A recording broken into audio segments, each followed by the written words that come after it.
How to notify parents about events and announcements.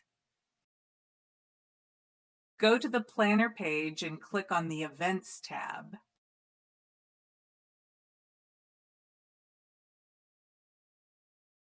From the Events page, click Create New Events Planner. Set the calendar name and status, then click Save. Once the calendar is created, click on it to open. To create an event, click on any day of the month on the calendar.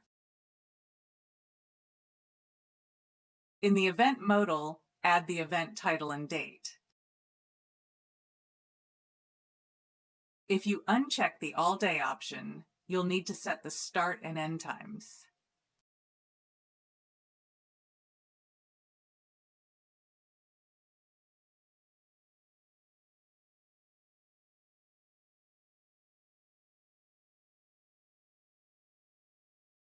Select participants by choosing individuals, rooms, or all members.